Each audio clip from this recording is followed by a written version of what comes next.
Ла Кала де Финистрат – тихий, уютный современный район, расположенный на окраине Бенидорма. Про Бенидорм рассказывали во множестве блогов и телепередач. И если вкратце, это туристическая столица побережья Коста-Бланка и самый высотный город в Испании. Ближайший международный аэропорт – Аликанте. Территориально район Ла Кала относится к 3 разным городам – Бенидорму, Финистрату и Вилья-Хайосе. Или, как говорят многие иностранцы, Вилья-Хайосе. Сам пляж делят 2 последних города.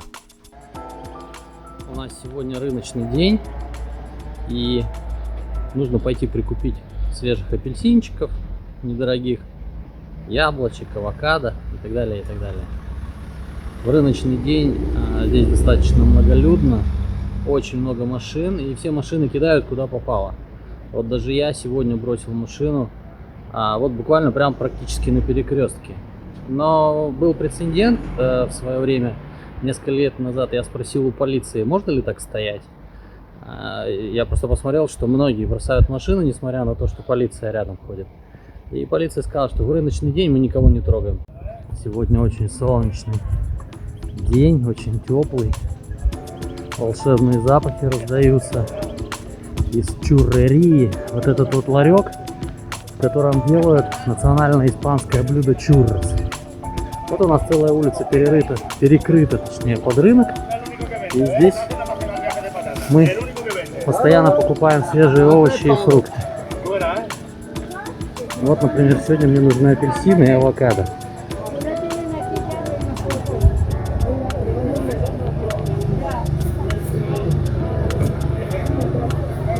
А вот здесь делают такой классный испанский продукт, как чурросы. Это специальное тесто, которое в виде палочек запекается в масле. И получается такое очень классное блюдо. Его сверху посыпают сахаром. Может быть, это наливают в горячий шоколад, макают эти палочки в горячий шоколад, получается очень классная фишка.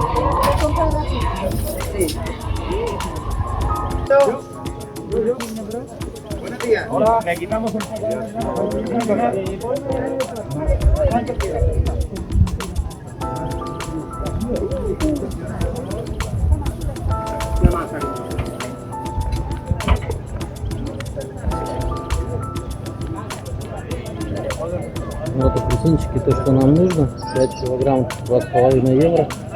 Они сладкие, вкусные, это и будем брать. И авокадо по 3 евро, супер. Ура, сеньор! Периодически возникает проблема с тем, что нельзя потрогать ничего, причем очень продавцы без перчаток говорят, да, я могу трогать, потому что я продаю, а тебе типа нельзя трогать. Я говорю, давайте я возьму пакетик и потрогаю, потому что мне нужно выбрать что-то. Они говорят, не, нифига. Картошечка, лучок. Ну да, я думаю, что это все можно взять.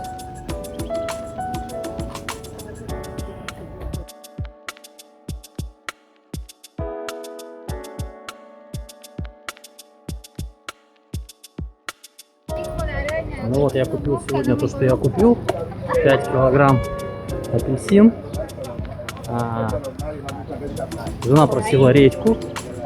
Я купил авокадо, ну где-то, наверное, с килограмм. Я купил помидоров. Я купил зелени. Но это то, что мне было нужно именно на рынке. И все это дело мне обошлось порядка 10 евро. Вполне себе бюджетненько. Машина на месте. Никто не оштрафовал. В принципе, этого и не ожидал. Все хорошо. Под стеклом ничего нет. А там он рынок.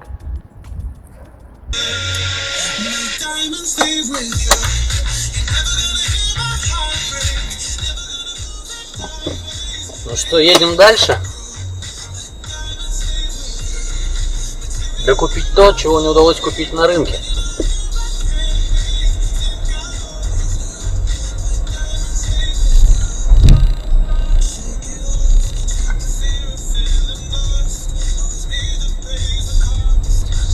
что между нашими городишками Финистрат и Вилья-Хайоса нет границ и нет постов, которые не пускают в города больше, чем 50 тысяч человек населения.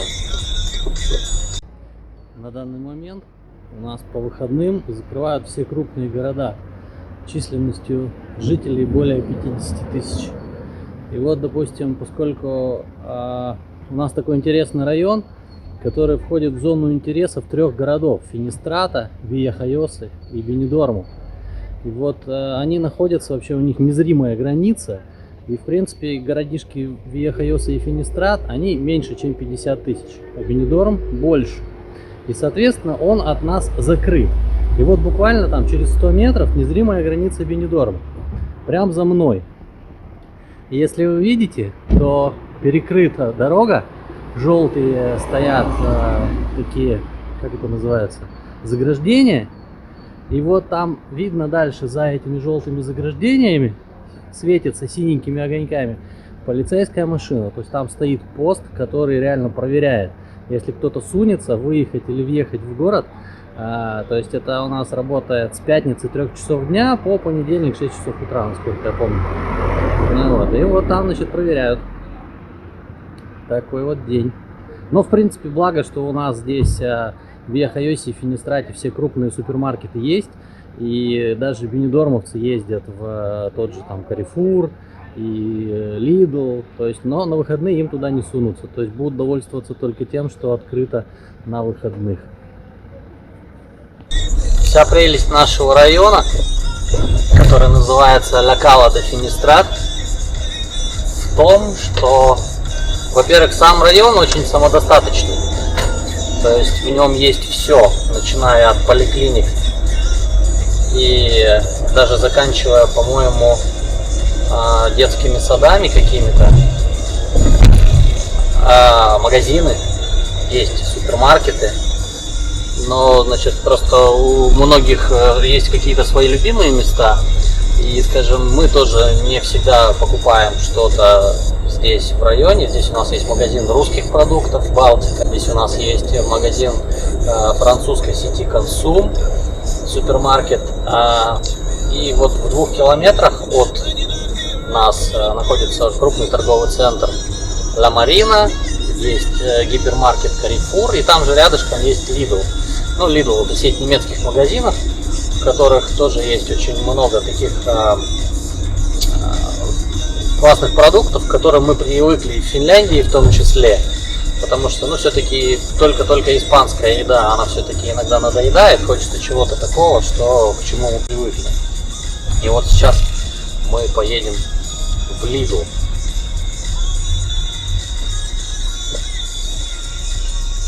Вот здесь вот на кольце стоит инсталляция городишка Вилья-Хайоса. Вот так выглядит, как вы сейчас видели на кольце, так выглядит центр города Вилья-Хайоса. Это такие разноцветные домики, очень напоминающие Италию. В ярких цветах. И действительно так и выглядит.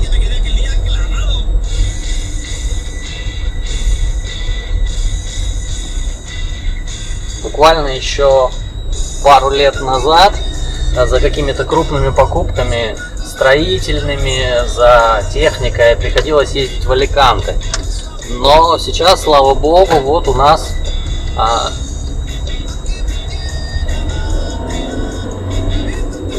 здесь чуть не смел мотоциклиста. Он вылез у меня с левой стороны. Слава богу, обошлось. Ну так вот. И несколько лет назад у нас здесь построили, в принципе, все рядышком совсем, и крупный строительный магазин Leroy Merlin, и крупный магазин мебельный Конфорама, и построили Медиамаркт, это сеть немецких магазинов техники. И, соответственно, теперь, в принципе, в Аликанте ездить совершенно не нужно, если нужно что-то такое купить для дома, и технику, и какие-то строительные вещи. Поэтому очень-очень хорошо.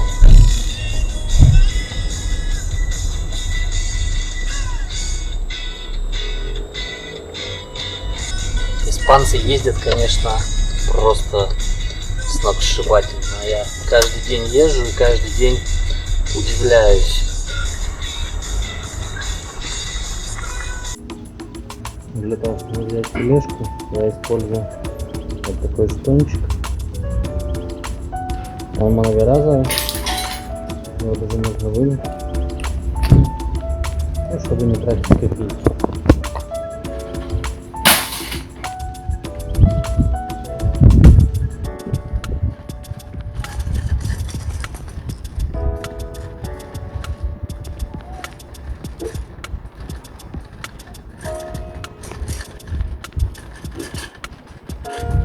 На входе стоит зеленый светофор.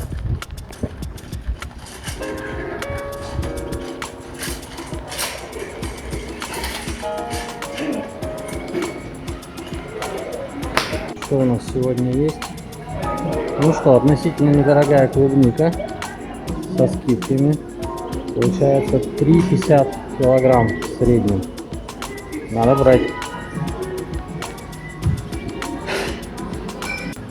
Что еще меня всегда удивляет в испанских магазинах, здесь всегда полно народу. Будний день или выходной день, здесь всегда толпы народу, даже в торговых центрах. И я постоянно удивлялся, когда испанцы успевают работать. Потому что даже если ты в середине недели, в будний день приезжаешь в какой-то крупный торговый центр, там всегда кишит народ. Причем туристов-то нет. И они все время ходят по магазинам. Это для меня всегда удивительно. Ну, что-то мы уже так отвыкли. Появились цветы, наконец-то в продаже. Я что-то очень давно не видел. Надо обязательно купить. Порадовать любимую женщину.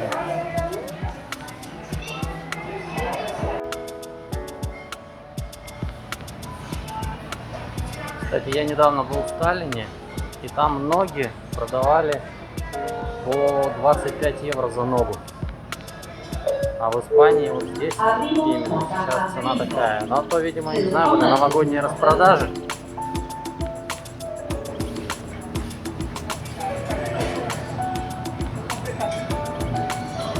Lidl, конечно, тоже хороший магазинчик, мне нравится. Здесь есть то, чего не продают в других испанских магазинах. В том числе продают и испанскую еду тоже. Нам очень нравится братус. Детки очень любят. Вот. Что вот такой набор, который мы сегодня купили, цветочки. Немножко сладости, пивко, водичка, овощи, фрукты, хлебушек. А посмотрим, сколько это будет стоить.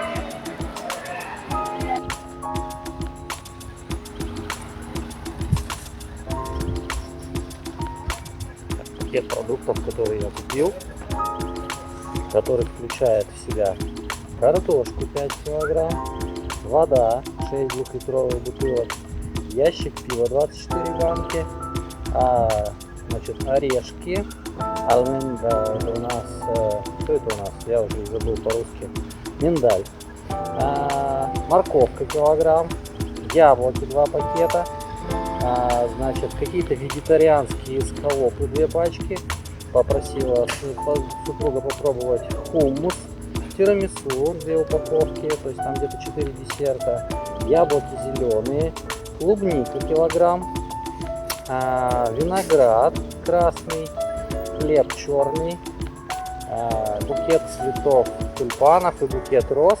И всего у нас получилось 44 евро. Ну, вполне себе, не знаю кому как, но в целом очень доступно. Классный февраль.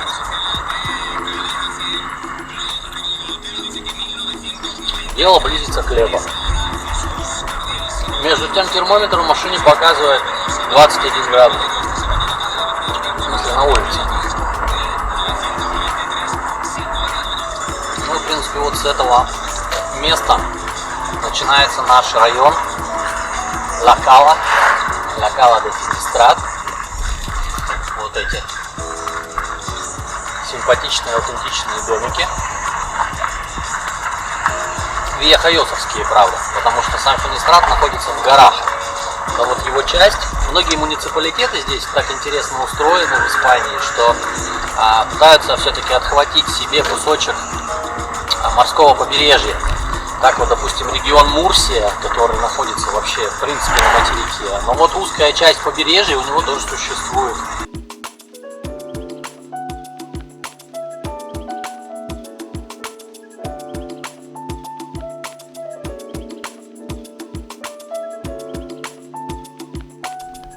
Ла-Кала – относительно молодой район с великолепной инфраструктурой.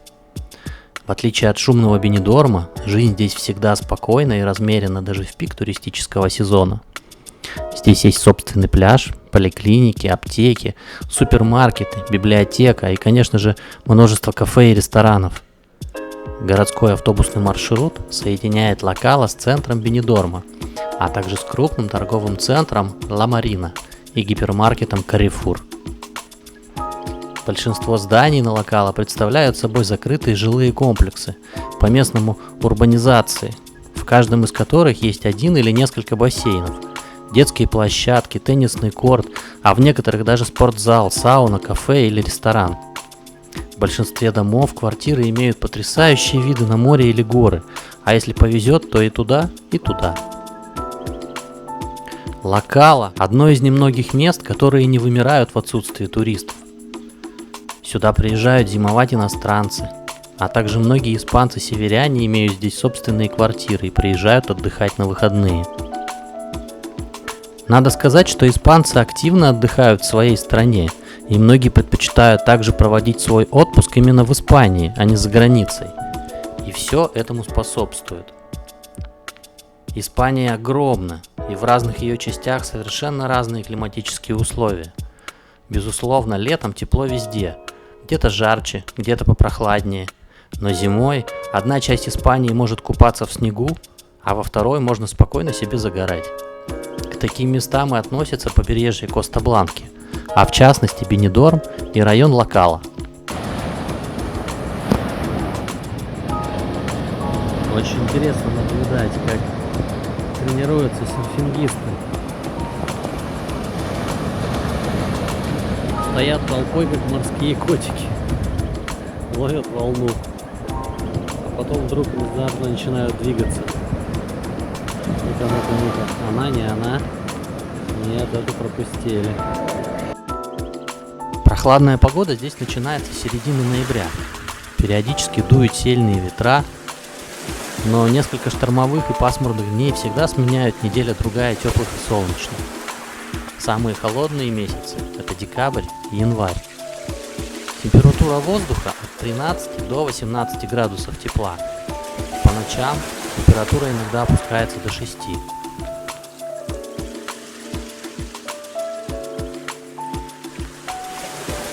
Как я уже говорил, район Ла-Кала имеет собственный небольшой и уютный песчаный пляж. Дети с удовольствием играют в песке круглый год. Песок мелкий и чистый, и легко отряхивается с ног и одежды. По соседству через гору расположен самый крупный пляж Бенидорма Паниенте, протяженностью около 4 километров. Со всех этих пляжей и даже из соседних городов хорошо просматриваются очертания острова Бенидорм. Одна из легенд, которая принадлежит острову, это история влюбленного великана в земную красавицу. Согласно этой истории, красавица, которая жила здесь в былые времена, отказала великану в любви, чем вызвала его большой гнев. Тогда разозлившийся великан ударил со всей силы огромным мечом по высокой скале, а отломившийся от нее кусок бросил со всего размаха в море. Так, согласно этой истории о неразделенной любви, появился этот остров. И если проезжать по Бенидорму и обратить внимание на одну из скал, то можно увидеть на самом верху выемку, напоминающую вырез, которая и принадлежит этой легенде. Вот в таком интересном месте мы живем. Не буду сейчас рассказывать о том, какие достопримечательности и развлечения находятся в Бенидорме и окрестностях. Почему мы переехали именно сюда, это темы для отдельных выпусков. И если вам понравилось мое видео и вы хотите, чтобы эти выпуски появились, я хочу попросить вас обозначить это нажатием пальца и оставить свой комментарий, вопрос или пожелания? О чем бы вам хотелось узнать? Я обязательно отвечу, а ваши комментарии помогут мне сделать следующее видео еще более интересным, а также дадут посмотреть это видео как можно большему количеству людей.